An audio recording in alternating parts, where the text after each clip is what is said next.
오늘의 주요 뉴스입니다.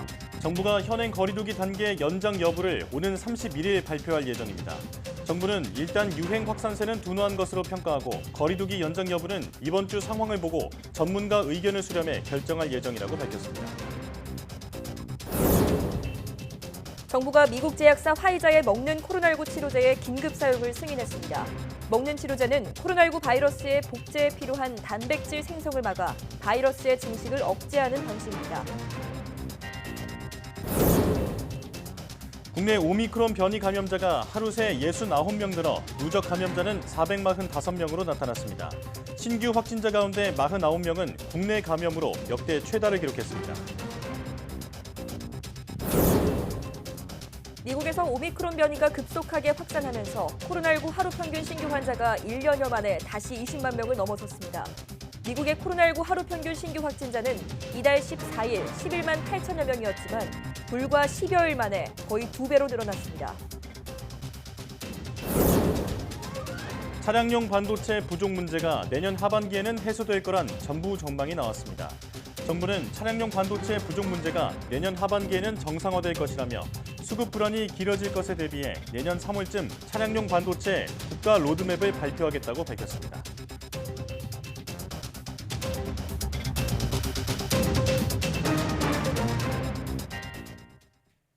여러분 안녕하십니까? 사이언스 투데이 시작합니다. 현행 사회적 거리두기 연장 여부가 오는 31일 금요일 발표될 것으로 보입니다. 중앙사고수습본부는 코로나19 유행 양상이 전반적으로 감소 추이로 전환됐다며 이번 주까지 상황을 보면서 여러 의견을 두고 논의할 예정이라고 밝혔습니다. 일단 1월 3일부터 적용할 방역 조치에 대해서 오는 금요일 강화된 거리두기 연장 여부를 결정해 발표한다는 원칙을 세워두고 유행 추이를 지켜본다고 설명했습니다. 정부는 이번 주 상황에 대해 일상회복지원위원회를 비롯해 관계 부처, 지자체, 전문가 등의 의견을 충분히 수렴한 뒤 거리두기 방침을 결정하겠다고 덧붙였습니다. 지난주 코로나19 주간 위험도 평가에서 전국 수도권은 매우 높은 단계를 유지했고 비수도권은 높음으로 한 단계 낮아졌습니다. 중앙방역대책본부는 지난 19일부터 25일까지 주간 위험도를 평가한 결과 이같이 나타났다고 밝혔습니다. 평가 지표별로 보면 전국 중환자실 병상 가동률은 7주 동안 증가 이후 처음으로 소폭 감소했고 수도권과 비수도권 모두 전주보다 각각 1%포인트, 3.8%포인트 줄었습니다. 주간 하루 평균 확진자는 8주 연속 증가 이후 소폭 줄었고 60살 이상 고령층 확진 비율도 3차 접종 진행에 따라 직전주보다 5%포인트 줄었습니다. 다만 위중증 환자는 지난 25일 1,105명으로 역대 최다였고 사망자도 계속 늘어 직전주보다 98명 많은 최다를 기록했습니다. 코로나19 변이 바이러스인 오미크론의 국내 감염자가 하루 사이 70명 가까이 늘었습니다. 중앙방역대책본부는 27일 0시 기준 오미크론 변이 감염자 69명이 추가로 확인돼 모두 445명이 됐다고 밝혔습니다. 신규 확진자 중 49명이 국내 감염인데 오미크론 변이가 국내 유입된 이후 가장 많은 지역 감염자가 나온 겁니다. 신규 감염 확진자 가운데 해외 유입은 20명인데 이 중 15명은 미국발 입국자고 스페인 3명, 캐나다와 탄자니아 입국자가 각각 1명씩입니다. 오미크론 감염자 발생 초기에는 해외 입국자를 기점으로 오미크론이 주변으로 전파됐지만 최근 지역사회에서 감염 경로를 알 수 없는 오미크론 확진자가 나오는 등 국내에서도 오미크론 N차 전파가 본격화되고 있습니다. 식품의약품안전처가 미국 화이자가 개발한 먹는 코로나19 치료제 팍스로비드의 긴급 사용 승인을 결정했습니다. 식약처는 팍스로비드의 안전성과 효과성 검토 결과와 전문가 자문회의 결과를 종합적으로 고려해 공중보건 위기대응 의료제품 안전관리 공급위원회의 심의를 거쳐 이같이 결정했다고 밝혔습니다. 정부는 화이자의 팍스로비드에 대한 긴급 사용을 승인함으로써 다음 달 국내에 도입할 수 있을 것으로 전망했습니다. 식약처는 코로나19 중증화 위험이 있는 고위험군의 경증 중등증 환자가 증상이 나타난 뒤 3일에서 5일 이내에 이 약을 먹을 경우 중증화 위험이 크게 감소한다고 밝혔습니다. 정부는 코로나19 먹는 치료제 100만 4천 명분에 대한 선구매 계약을 추진하고 있다고 밝혔습니다. 질병관리청은 코로나19 먹는 치료제 60만 4천 명분에 대한 계약을 완료했다며 이 가운데 긴급 사용 승인이 결정된 화이자의 팍스로비드 일부가 이르면 다음 달 국내에 도입된다고 밝혔습니다. 정부가 지금까지 확보한 먹는 치료제는 미국 화이자의 팍스로비드 36만 2천 명분과 미국 머크사의 몰루피라비르 24만 2천 명분입니다.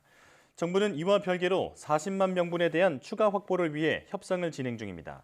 질병청은 처음에 도입하는 물량의 확대와 도입 일정 단축을 위해 제약사와 긴밀히 협의하고 있다며 먹는 치료제 도입으로 고위험군 경증 중등증 환자의 입원이나 사망이 감소할 것으로 기대한다고 밝혔습니다.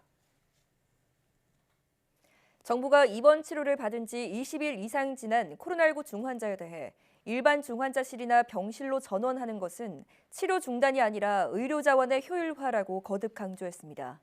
손영래 중앙사고수습본부 사회전략반장은 코로나19 증상 발생 이후 20일 이상 경과된 중증 환자에 대해 격리 조치를 해제하는 것은 감염력이 떨어진 환자를 일반 중환자실이나 병실로 옮겨 치료를 계속하는 것이라며 미국이나 유럽에서도 중환자의 격리 기간을 20일로 정하고 있다고 설명했습니다. 손 반장은 코로나 중환자실을 운영하려면 일반 중환자실보다 인력이 2배 이상 소요된다며 중환자실 입원을 20일 경과한 환자의 강제 전원 조치는 더 많은 환자가 제대로 치료받게 하기 위한 효율적인 경상관리와 의료관리 체계를 위한 것이라고 강조했습니다. 청소년 방역 패스의 내년 2월 적용을 앞두고 교육부가 개선 방안을 논의하는 가운데 개선안 연내 발표 여부는 불투명해졌습니다. 교육부 관계자는 현재 관련 단체와 부처 간 협의 중이라며 청소년 방역 패스 도입 시기와 적용 범위와 관련해 최대한 신속하게 정리해 발표하겠다고 말했습니다. 이어 구체적인 방역 패스 개정안 발표 시점에 대해서도 연말이 될 수도 있고 연초가 될 수도 있다며 모든 가능성이 열려 있는 상황이라고 설명했습니다. 앞서 정부는 내년 2월 실시 예정인 청소년 방역 패스에 대해 학부모와 학생, 학원 등의 반발이 심화하자 개선 방안을 마련해 연내 발표하겠다고 밝힌 바 있습니다. 미국에서 코로나19 새 변이인 오미크론이 급속히 확산하면서 하루 평균 신규 확진자가 거의 1년 만에 다시 20만 명을 넘어섰습니다. 미성년자 감염자도 크게 늘고 있다고 합니다. 김원배 기자가 취재했습니다. 25일 기준으로 미국의 최근 7일간 하루 평균 코로나19 신규 확진자는 20만 1000여 명이라고 뉴욕타임스가 집계했습니다. 미국의 하루 평균 신규 확진자가 20만 명을 넘어선 것은 올해 1월 19일 이후 11개월여 만에 처음입니다. 호흡기 바이러스가 퍼지기 쉬운 추운 겨울철을 맞아 오미크론 변이까지 가세하면서 미국에선 코로나19 확진자가 수직 상승하고 있습니다. 이달 14일만 해도 하루 평균 확진자는 11만 8천여 명이었지만 불과 10여일 만에 거의 2배로 늘어났습니다. 이런 급증세가 지속되면 올해 1월 기록한 최대 규모 기록인 25만 1000여 명도 머지않아 경신될 것으로 보입니다. 미국에선 오미크론 감염자가 초기에 발견된 북동부를 중심으로 확진자가 빠르게 늘고 있습니다. 뉴욕에선 2주 새 신규 확진자가 80% 이상 증가했고 수도인 워싱턴 DC에선 이달 초보다 3배가 넘는 감염자가 나오고 있습니다. 미국 질병통제예방센터에 따르면 오미크론은 순식간에 우세종이 됐습니다. 이달 4일까지만 해도 델타 변이의 비중이 99.3%, 오미크론 변이는 0.7%에 그쳤으나 이달 18일에는 델타가 26.6%, 오미크론이 73.2%로 역전됐습니다. 일부 지역에선 오미크론 감염자 비중이 90%를 넘어섰습니다. 미성년자 감염자가 크게 늘고 있는 것도 새로운 우려를 낳고 있습니다. 뉴욕에선 어린이 코로나19 입원 환자가 지난 5일 이후 4배로 증가했고 이 가운데 약 절반이 아직 코로나19 백신을 맞을 수 없는 5살 미만 어린이였습니다. 미국 소아과학회의 최신 자료에 따르면 지난 16일 기준 18살 미만 어린이 청소년 확진자가 일주일 전보다 17만 명 증가했습니다. YTN 김원배입니다. 미국 전염병 전문가이자 백악관 수석 의료 고문인 앤서니 파우치 국립알레르기 전염병 연구소 소장은 오미크론 변이가 중증을 덜 유발한다고 해서 자만해서는 안 된다고 경고했습니다. 파우치 소장은 ABC 뉴스에 출연해 스코틀랜드와 영국, 남아공에서 나온 최신 데이터를 거론하면서 오미크론 변이는 중증도가 덜한 것으로 보인다고 말했습니다. 그러나 이를 두고 자만하지 않도록 주의해야 한다며 백신 미접종자를 중심으로 확진자가 당분간 계속 증가할 것으로 내다봤습니다.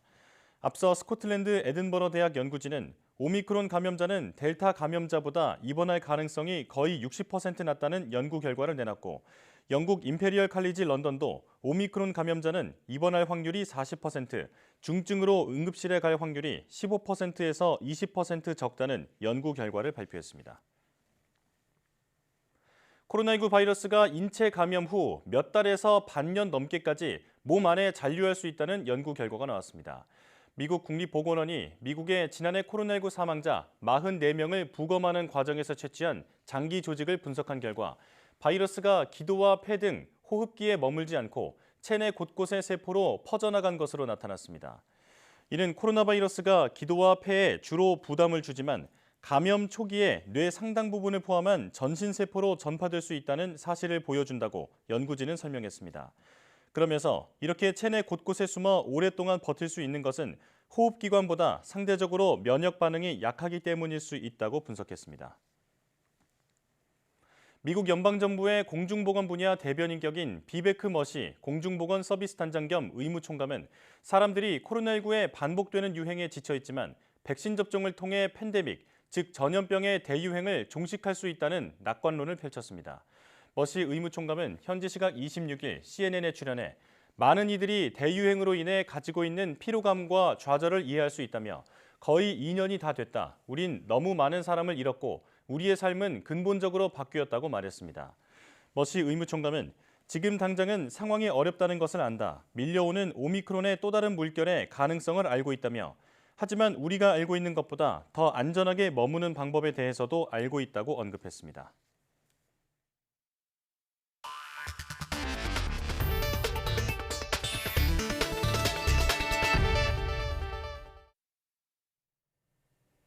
정부가 원자력 발전소에서 발생하는 고준위 방사성 폐기물 처분장 부지를 오는 2034년까지는 확보하기로 했습니다. 정부는 김부겸 국무총리 주재로 열린 제10회 원자력진흥위원회에서 이런 내용을 담은 제2차 고준위 방패물 관리 기본 계획을 수립했습니다.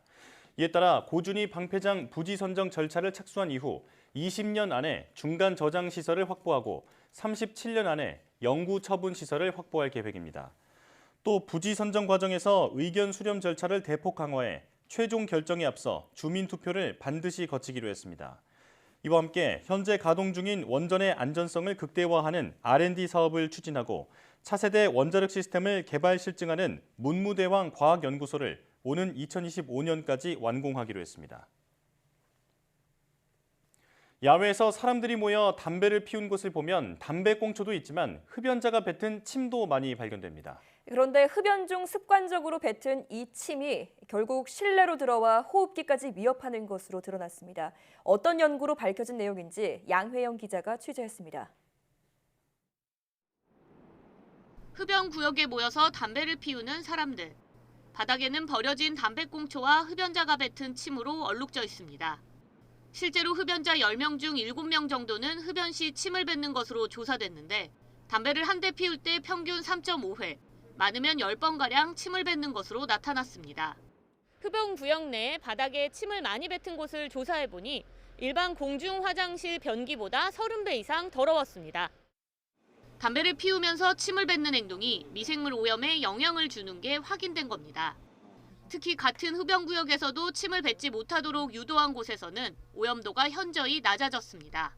흡연장에서 침을 뱉었을 때와 뱉지 않았을 때를 RLU를 비교하였는데요. 침을 뱉지 않은 경우에는 침을 뱉었을 경우에 비교하여 86% 정도 가량 감소한 RLU가 측정되었습니다. 침이 미생물의 증식에 영향을 준다고 판단하였습니다. 문제는 흡연 중 뱉은 침을 여러 사람이 밟아 결국 각종 오염물질이 다시 실내로 들어간다는 점입니다. 연구진이 형광물질을 뿌려 확인해보니 최소 100m 이상 이동하는 것이 확인됐습니다. 신발 바닥에 붙은 침 속 각종 병원균이 실외 흡연장에서 사무실이나 가정 등 실내로 들어오는 겁니다. 실내로 들어간 뒤 침이 마르고 나면 병원균은 가루로 바뀌어 공기 중에 떠다니며 감염 위험을 높이게 됩니다. 우선 침 속에는 다양한 병원균들이 많기 때문에 침을 뱉게 되면 더 멀리 퍼지고 또 멀리 퍼지면서 또 많이 남아있기 때문에 그게 또 신발 바닥에 묻어서 건물 내로 들어갈 수 있고 주거 지역으로 들어갈 수 있고 또 아이가 있는 집안에 또 들어갈 수 있고 하기 때문에 감염의 위험이 커질 수 있다고 볼 수 있습니다. 이번 연구는 단순히 흡연자의 침 뱉는 행동이 불쾌감을 유발하는 데 그치지 않고 공중위생에도 좋지 않다는 것을 확인했다는 데 의의가 있습니다. 국내 학부생 주도로 진행된 이번 연구는 대한환경공학회지에 실렸으며 이달의 최우수 논문상도 받았습니다. YTN 사이언스 양우영입니다. 한국의 경제 규모가 올해와 내년에 세계 10위를 차지할 것으로 전망됐습니다. 26일 국제통화기금 IMF의 세계 경제 전망 자료에 따르면 한국의 올해 명목 국내 총생산 GDP는 미국 달러화 기준으로 1조 8,239억 달러, 약 2,166조 8천억 원으로 추정됐습니다. 이는 전 세계 191개국 가운데 10위에 해당하는 규모입니다. 내년 한국의 GDP는 1조 9,077억 달러, 약 2,266조 3천억 원으로 역시 세계 10위를 차지할 것으로 예상됐습니다. IMF의 전망이 실현되면 한국은 지난해부터 내년까지 세계 경제 순위 10위를 3년 연속 유지하게 됩니다. 문재인 대통령이 6대 기업이 청년 일자리 창출을 위한 마중물이 되어준 것에 대해 감사 인사를 전했습니다. 이어 정부는 더 많은 기업들이 청년 일자리 창출에 동참할 수 있도록 노력을 이어가겠다고 강조했습니다. 문 대통령의 6대 기업 총수 오찬 간담회 모두 발언 직접 들어보시죠. 6대 기업은 앞으로 3년간 청년 일자리 18만여 개를 창출하고 교육훈련과 창업을 지원하겠다는 약속을 해주셨습니다.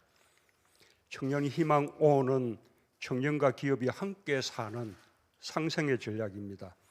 기업은 필요한 우수 인재를 확보하고 청년은 기업과 함께 꿈을 펼칠 수 있는 기회가 넓어지게 되었습니다.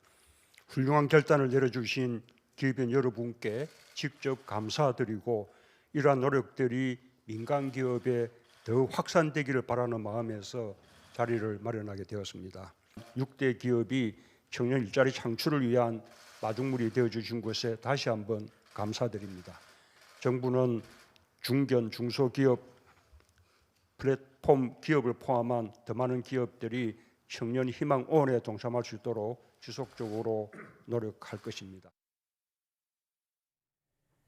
차량용 반도체 부족 문제가 내년 하반기에는 해소될 거란 정부 전망이 나왔습니다. 정부는 홍남기 부총리 주재로 열린 대외 경제안보 전략회의에서 차량용 반도체 부족 문제가 내년 하반기에는 정상화될 거라고 진단했습니다. 이와 관련해 홍 부총리는 수급 불안이 길어질 것에 대비해 내년 3월쯤 차량용 반도체 국가 로드맵을 발표하겠다고 밝혔습니다. 정부는 이번 회의에서 수급을 집중적으로 관리하는 경제안보 핵심 품목 200개 지정과 마그네슘 금속 등 우선 관리 품목 20개의 수급 안정화 방안을 확정했습니다.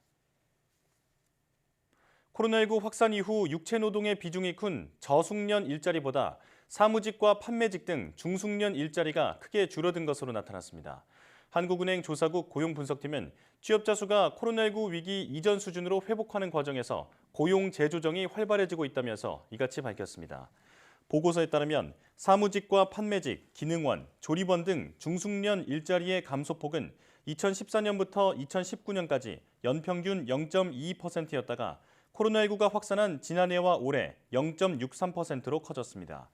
중숙련 노동자의 경우 자동화로 대체하기가 쉽고 비용 절감의 효율이 컸기 때문으로 보입니다.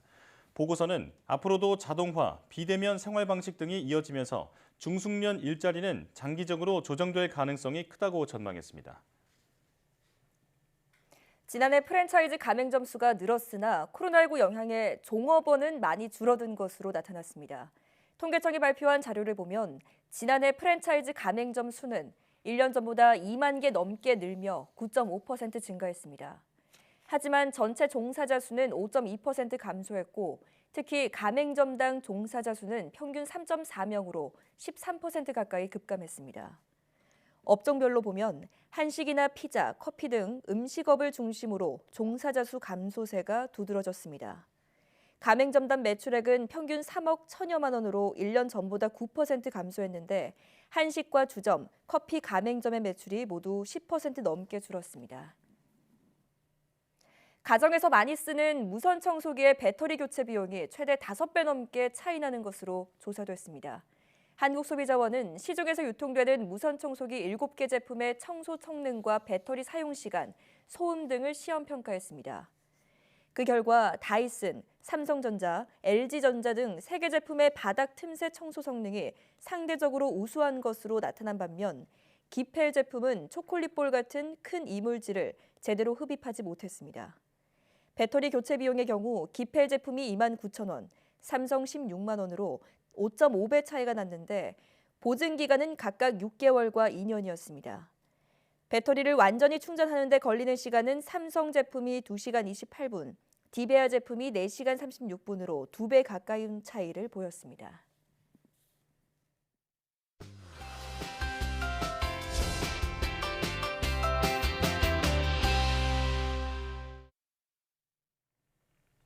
코로나19로 야외 활동이 제한되는 건 반려동물도 마찬가지인데요. 산책도 못 나가고 집에서 보내는 시간이 많아진 가운데 반려동물과 보호자가 함께 체험하며 즐기는 문화축제가 개최됐습니다. 반려동물 에티켓과 행동 교정 등 다채로운 체험 활동으로 구성된 반려동물 문화축제, 지금 슬기로운 펫생활에서 만나보시죠.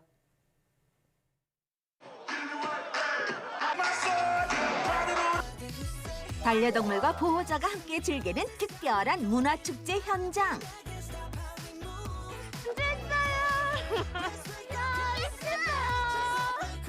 그 생생한 현장을 슬기로운 펫생활에서 만나봅니다. 오늘은 대전시에서 아주 특별한 행사가 열린다고 해서 제작진이 직접 찾아가 봤는데요. 그때 여기저기 반려견들과 함께 나온 보호자들이 곳곳에서 눈에 띕니다. 오늘 여기 뭐 하는 날인가요? 반려견 애견 축제요. 애견 동반 예절 교실도 있고 무료로 검진 같은 것도 해준다 그랬고 애견 운동회도 있어서. 대전시에서 올해로 벌써 7회째 열리고 있다는 반려동물 문화축제.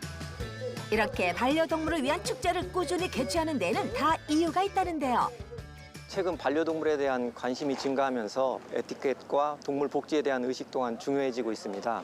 이에 우리 시에서는 성숙한 반려동물 문화 조성을 위하여 2015년부터 반려동물 문화축제를 개최해왔습니다. 반려동물과 함께하는 사회로 나아가는 만큼 패티켓의 중요성도 강조되고 있는 시점인데요. 나의 반려견뿐만 아니라 다른 사람을 위해서라도 꼭 지켜야 하는 예절입니다. 그렇다면 이곳에서 오늘 반려견과 보호자들은 어떤 활동을 하게 될지 벌써부터 기대가 되는데요. 행사장 내에는 반려동물 전용 물건은 물론 영양 만점 수제 간식까지 직접 보고 구매할 수 있는 공간을 마련해 놨습니다. 뿐만 아니라 반려견과의 추억을 남기는 공간도 있네요. 자, 이제 본격적으로 축제를 즐겨볼 차례. 사람들의 이목을 집중시키는 화려한 마술쇼가 시작됩니다.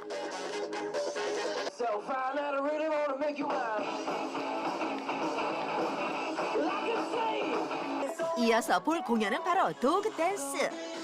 음악에 맞춰 핸들러와 반려견이 함께 춤을 추는 도그 스포츠인데요. 핸들러의 수신호에 따라 다양한 동작을 선보이는 모습. 그 실력이 정말 대단합니다.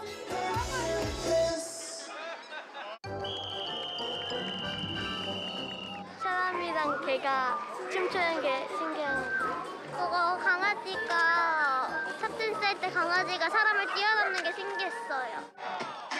그리고 또 하나의 화려한 공연, 바로 반려견 프리스비인데요. 핸들러와 반려견의 합을 보니 한두 번 맞춰본 실력이 아닌 것 같죠? 능수능란하게 프리스비를 한 번에 물어오는 모습 정말 멋집니다.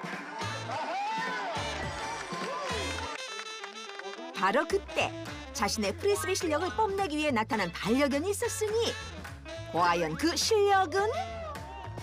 우와, 엄청난 실력견이었네요. 저런 거 보면 너무 대단해 보여. 얼마나 주인하고 강아지하고 밀착관계가 있는지 정말 대단하게. 훈련하시는 분이랑 같이 호흡이 좋았어요. 가능할까요? 네? 예요? 가능할 것 같아요?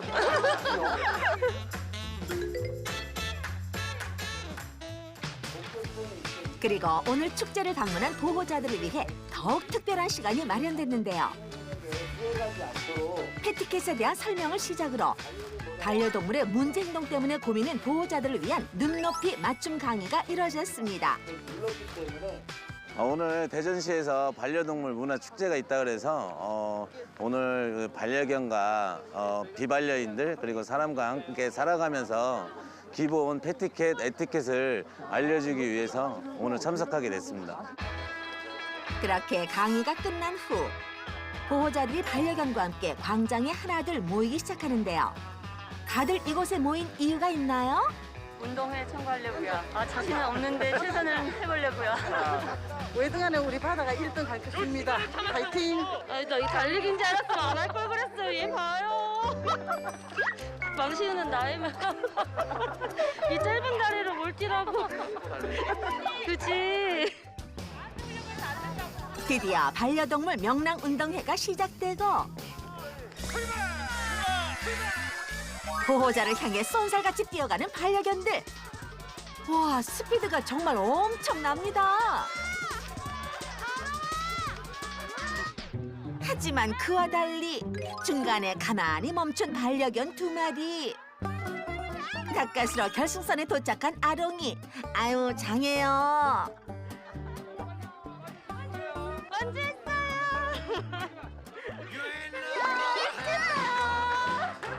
반려견과 함께하는 달리기 운동회 결승입니다. 결승! 그리고 이어진 결승전. 반려견은 물론 보호자 모두 긴장한 눈치인데요.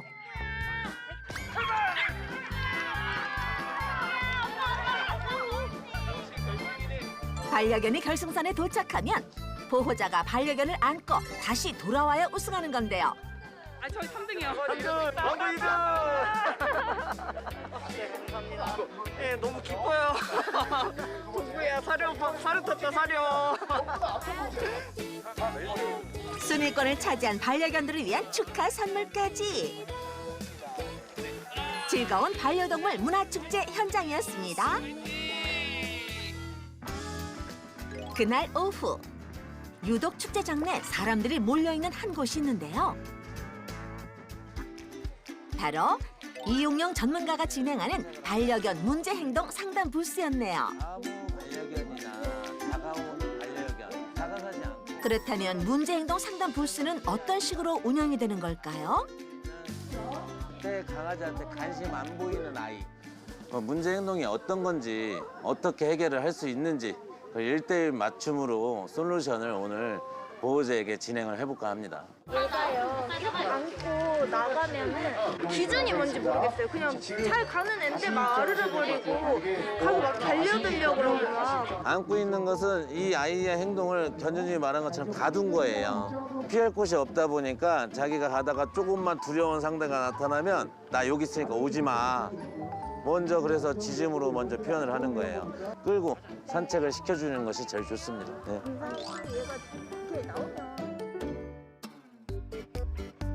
그때 광장에서 눈에 띄는 한 반려견과 보호자.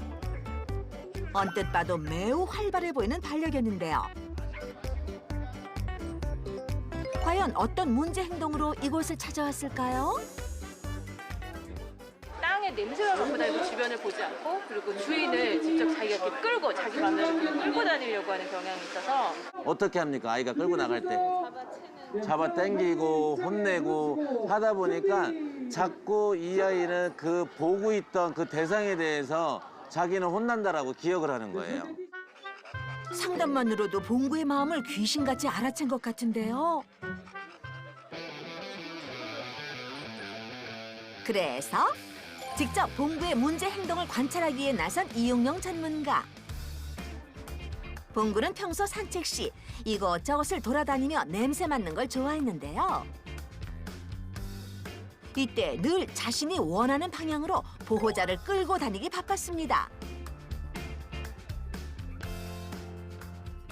보호자님이 줄을 너무 구속하는 느낌이에요. 주인이 긴장하고 있구나라는 거를 아이가 느끼게 돼요. 그래서 줄을 느슨하게 하고 다니는 방법이에요. 오른손으로는 되게 길게 잡으시고요. 마지막 줄 왼손으로 이렇게 손바닥이 하늘을 바라보게 감은 다음에 이렇게 천천히 걸어가는 거예요. 고개가 막 어디로 갈까라는 생각을 하고 있어요. 이거는 강아지들이 이 행동 뒤에는 무조건 나갑니다. 그렇기 때문에 이때 가다가 갸우뚱 냄새 맡고 하면 이때부터 해주셔야 돼요. 이때부터. 반려견이 제멋대로 움직일 때 리드줄에 텐션을 줘서 통제하는 게 이 훈련의 핵심 포인트라는데요. 보통 반려견들이 산책을 할 때 문제가 있는 경우에는 줄이 팽팽해져 있기 때문에 자꾸 벗어나고 싶은 생각이 많은 겁니다. 그래서 그런 부분을, 팽팽한 부분을 없애주셔야지만이 산책하는 데 많은 도움이 되세요. 저는 힘으로 안 돼요. 그래서 산책을 주로 남편이 시키기는 하는데 어쩔 수 없는 상황에는 제가 시켜야 되거든요. 그랬을 때는 뭐 새벽을 이용한다거나 사람이 있으면 제가 피해서 도망을 다닌다거나 좀 그렇게 해서 산책을 겨우겨우 제가 할 때는 시키고 있어요. 원래 하네스라는 것은 앞으로 나가게 만드는 도구라고 보시면 되세요. 목줄을 사용하시는 게 좋아요. 그래서 제가 목줄을 갖고 왔으니까 한번 그 착용하고. 그렇다면 목줄 착용 후 어떤 훈련을 해야 할까요? 엄지를 끼고 잡고 그다음에 오른손 밑에 바로 붙여서 이렇게 잡는 겁니다. 그렇죠. 목줄을 착용시키자 보호자의 통제가 전보다 훨씬 수월해졌는데요.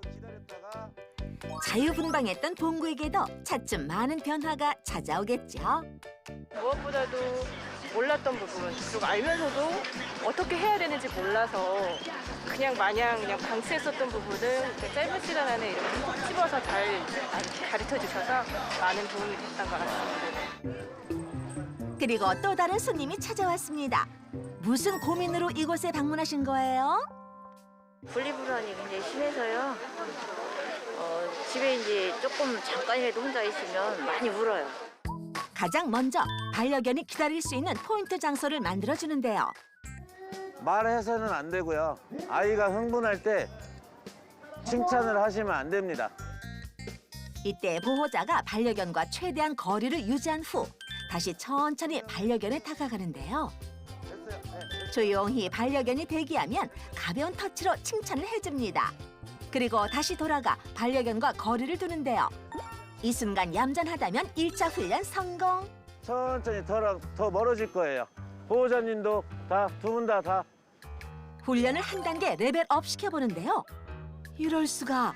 이번 훈련 정말 성공적이죠? 지금 이렇게 잠깐이라도 소장님 이렇게 하니까 앉아서 기다릴 줄도 알고 처음으로 이렇게 저하고 떨어져서 이렇게 했는데 금방 바뀌네요. 한 10분 이렇게 하신 것 같은데 금방도 바뀌어요. 짧은 시간 내 보여준 놀라운 변화입니다. 상담을 받다 보니까 되게 간단한 방법인데 칭찬하는 방법조차도 모르고 계시는 부분들이 많이 있어서 그래서 그런 거를 알려드리면서 정말 오늘 행사, 반려견 행사 정말 뿌듯했습니다. 오늘 특별한 반려견 문화축제 현장 재밌게 보셨나요? 사람과 반려동물이 함께 공존하는 사회가 되기 위해선 더욱 성숙한 반려동물 문화가 조성돼야겠죠?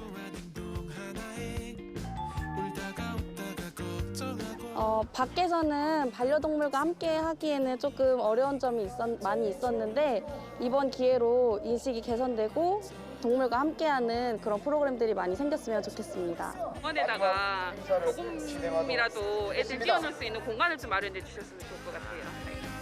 반려견과 반려인 그리고 비반려인 모두가 행복해지는 그날까지 패티켓 준수는 물론 서로 배려하는 자세 꼭 기억하세요.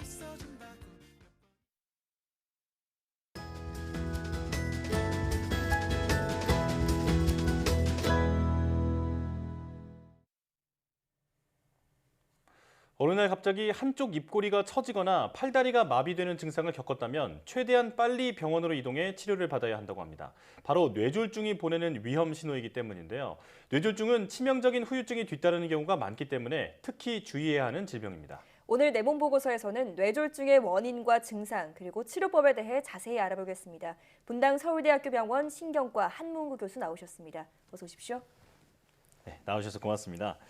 자, 뇌혈관이 막히거나 터지는 질환을 뇌졸중으로 알고 있는데요. 이게 정확히 어떤 질병인지 교수님께서 직접 설명해 주시죠. 우리 뇌는 혈액 공급에 의해서 기능이 유지됩니다. 네. 혈액을 공급하는 뇌혈관이 막히거나 터지면 뇌 손상이 발생하게 되고 손상된 부위 뇌는 기능이 소실됩니다.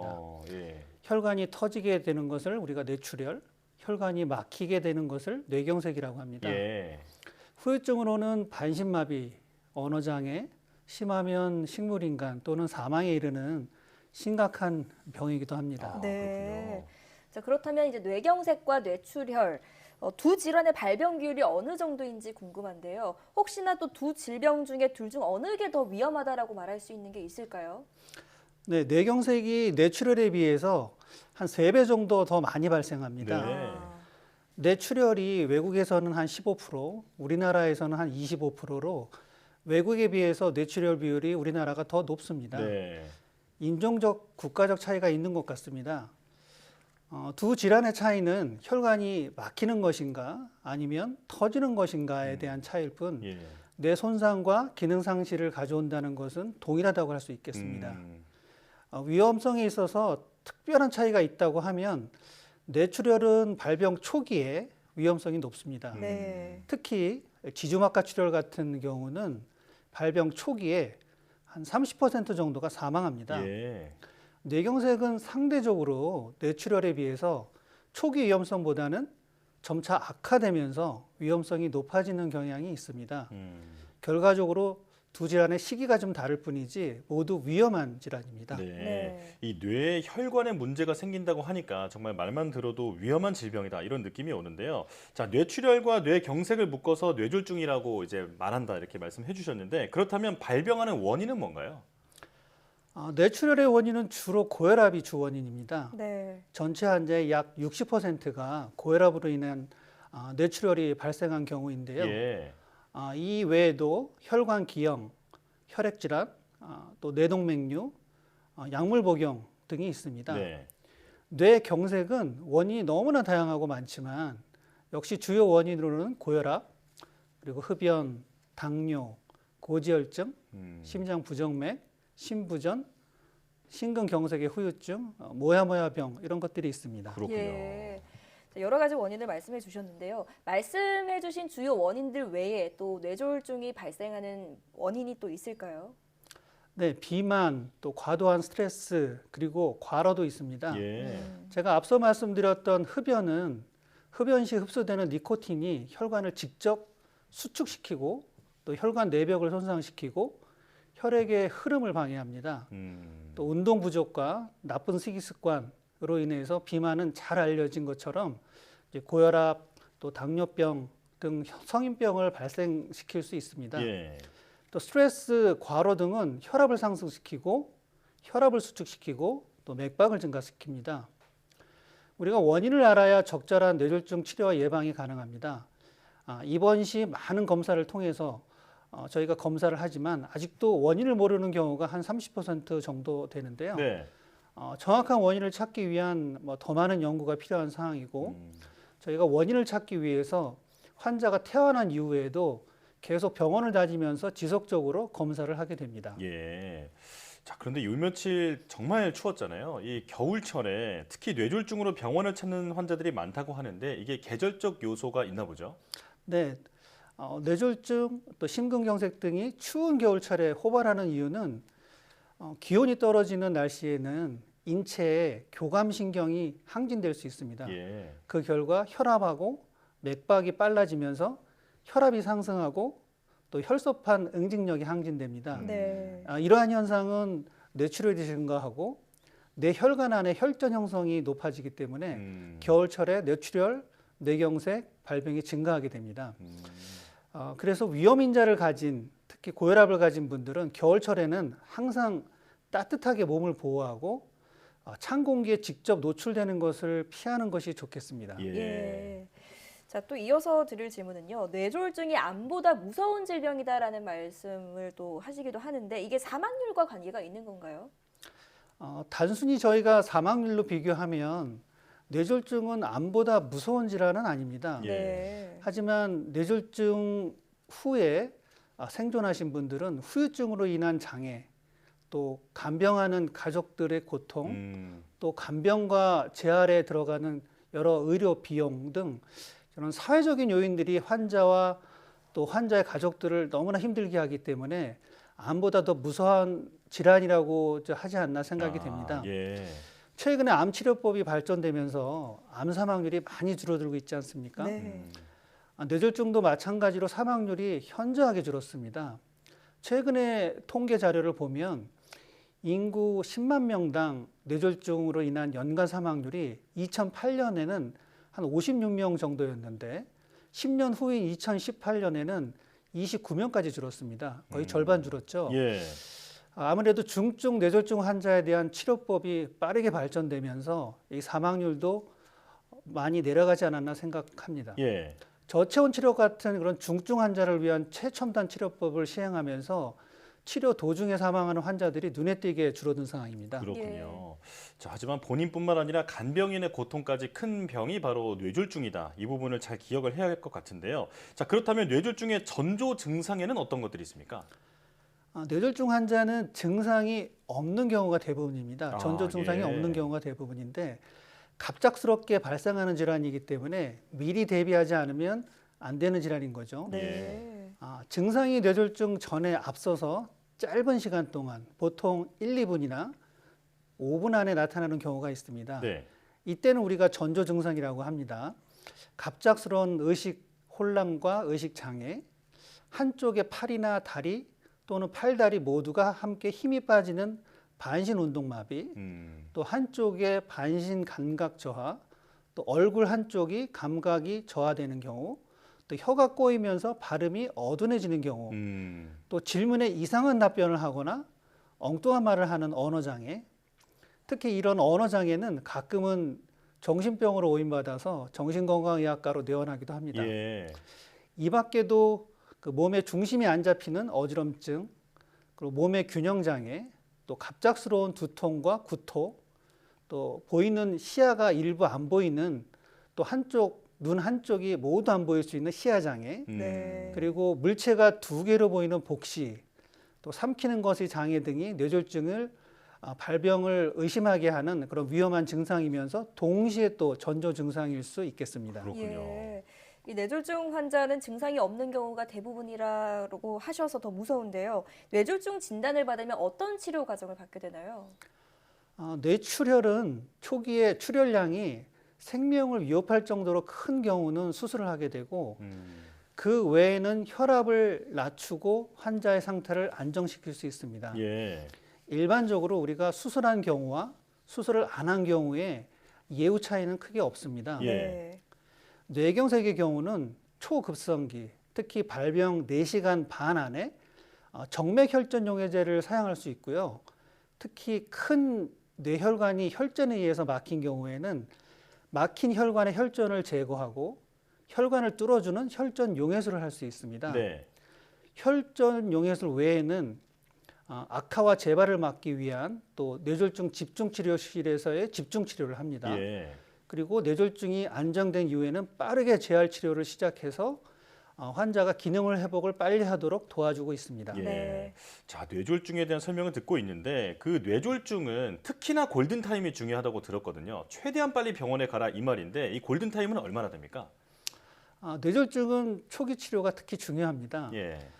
뇌출혈이든 뇌경색이든 빠른 병원 내원이 제일 중요한데 환자가 최대한 모든 치료를 받기 위해서는 늦어도 4시간 반 안에 병원에 내원해야 되고 늦어도 하루 이내 24시간 안에 도착하면 저희가 시행할 수 있는 급성기 치료 방법을 적용할 수 있겠습니다. 네. 여기서 꼭 한 가지 아셔야 될 게 뇌출혈과 뇌경색도 질환 간의 골든타임이 약간 다르다는 것입니다. 뇌출혈의 경우에는 시간이 정해져 있지 않지만 대부분 하루 이내에 치료가 이루어져야 되고 예. 뇌경색의 경우는 정맥혈전 용해술은 4시간 반 이내, 또 동맥혈전 용해술은 8시간 안에 환자의 상태에 따라서는 24시간 이내에 치료할 수 있습니다. 예. 뇌졸중 치료 가이드라인이라는 것이 있는데요. 네. 이 기준에 따르면 병원에 도착해서 1시간 이내에 모든 치료가 가능하도록 시스템을 갖추도록 요구하고 있고요. 우리나라 같은 경우도 전국의 광역 뇌졸중 센터를 운영하는 병원에서는 이런 시스템을 갖추고 있습니다. 네. 근데 이런 시스템이 일부 큰 병원에 제한되어 운영되고 있는데 전국적으로 이런 시스템이 확대되어야만 하겠고, 이를 위해서는 각 병원의 노력으로는 불가능하고 저희가 국가적인 정책적 또 재정적인 도움이 꼭 필요하겠습니다. 예. 병원 도착 시간이 빠를수록 뭐 주사 치료 같은 간단한 시술로 끝날 수 있다라는 말씀이신데요. 치료 시기를 앞당길 경우에 예후에도 차이가 있을까요?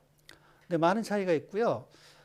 뇌경색이 원인에 따라서 다양한 뇌경색이 있는데 뇌경색 종류에 상관없이 정맥 혈전 용해제를 발병 후 3시간, 늦어도 4시간 반 안에 투여하면 약 3개월 후에 저희가 예후를 평가할 때 큰 후유증 없이 일상생활을 할 수 있는 상태를 보일 확률이 한 30% 정도 됩니다. 네. 큰 혈관에 혈전이 막힌 경우에는 이 정맥 혈전 용해제를 투여하고 이어서 8시간 안에 저희가 동맥 혈전 제거술을 받게 되면 2가지 치료를 모두 받는 최상의 치료를 받게 되는데 이럴 경우에는 놀랍게도 80%에서 90%까지 혈관을 뚫을 수 있고 또 환자의 60%에서 한 85%에서 좋은 예후를 보입니다. 또 사망률도 절반으로 줄일 수 있습니다. 예. 그럼 8시간 이후에서 24시간 이내에 그런 큰 뇌혈관이 혈전에 막힌 이런 경우에는 저희가 선택적인 환자들에서 동맥 혈전 제거술을 할 수 있고요. 이런 경우에도 50% 정도 환자에서 좋은 예를 보입니다. 예. 그리고 저희 병원 연구 결과를 보면 이런 뇌졸중 급성기에 뇌졸중 집중치료실에서 집중치료를 통해서 환자의 사망률을 80%까지 줄일 수가 있었고 예. 또 중증 뇌졸중 환자에게는 신경계 중환자실이라는 그런 적극적인 치료를 통해서 사망률을 65%까지 줄일 수 있었습니다. 네. 예.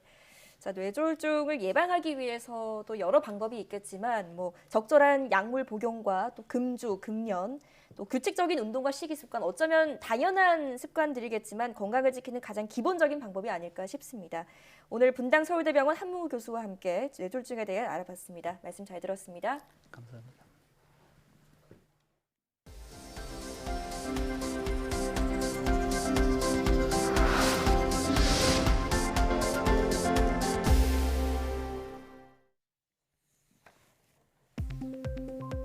코로나19를 경증으로 앓고 완치된 사람의 면역 기억은 중증을 앓은 사람보다 더 오래 간다는 연구 결과가 나왔습니다. 미국 텍사스대 연구진은 경증 완치자와 중증 완치자를 대상으로 면역계의 기억 B세포의 활성을 비교한 결과 이같이 나타났다고 밝혔습니다. 연구진은 면역력 지속에 중요한 역할을 하는 기억 B세포가 증상과 무관하게 5개월이 지나자 완치자 체내에서 거의 사라졌다고 설명했습니다. MZ세대 중에서도 30세 전후인 M세대와 20세 전후인 Z세대의 스마트폰 취향과 이용 패턴이 다른 것으로 나타났습니다. 온라인 설문조사 기관인 오픈서베이의 보고서를 살펴보면 현재 사용 중이고 구매하고 싶은 스마트폰 브랜드를 물었을 때 M세대는 삼성전자 갤럭시를, Z세대는 애플 아이폰의 선호도가 높았습니다. 또 주로 사용하는 앱 유형도 차이가 나타났는데 Z세대는 동영상, SNS, 메신저 순이었지만 사회생활이 늘어나는 M세대는 개인 중심의 SNS보다 메신저 사용 빈도가 가장 높았습니다. 차세대 태양전지인 페로브스카이트에 딱딱한 유리 대신 사용할 수 있는 가볍고 유연한 자가치유 소재가 개발됐습니다. 키스트 김인수 박사팀은 손상된 부분을 회복하는 자가치유 고분자를 이용해 납 유출 방지와 신축성을 모두 갖춘 새로운 태양전지 제작 기술을 개발했다고 밝혔습니다. 연구진은 자가치유 소재가 적용된 페로브스카이트 태양전지에 우박으로 인한 충격을 모사해 납 유출 정도를 확인한 결과 기존 공법보다 5,000배가량 높은 납 유출 차단 효과를 확인했다고 설명했습니다. 앞으로 탄소 중립 연구개발 사업을 신청할 때 탄소 감축량과 기술 개발 시점, 기술 적용 시점 등 명확한 목표를 제시해야 합니다. 과학기술정보통신부는 탄소중립기술특별위원회 제3차 회의를 열고 이러한 내용을 담은 임무중심형 탄소중립 R&D 추진계획안을 심의했다고 밝혔습니다. 이에 따라 앞으로는 기술 기여도가 큰 탄소중립 R&D 사업부터 우선 투자를 받을 수 있으며 약 3년 주기로 탄소 중립 주요 기술별 특정 평가를 진행해 그 결과를 투자 방향과 사업 조정 등에 반영하기로 했습니다.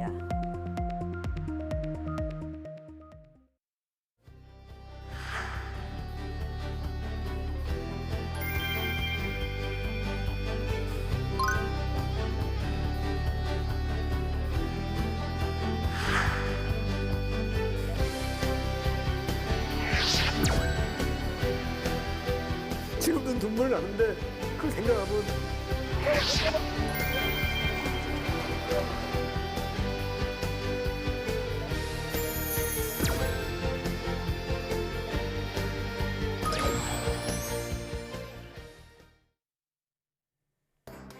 YTN 사이언스 휴먼 다큐 브라보 K 사이언티스트가 100회를 맞았습니다. 그동안 과학계의 이목을 끈 혁신적인 연구부터 과학자로서 솔직한 삶의 이야기까지 다양한 이야기를 담아왔는데요. 이번 편에서는 100회 특집을 맞아 그동안 브라보 K 사이언티스트를 빛낸 과학자들의 최고의 순간을 모았습니다. 많은 시청 바랍니다. 사이언스 투데이 마칩니다. 함께해 주신 여러분 고맙습니다.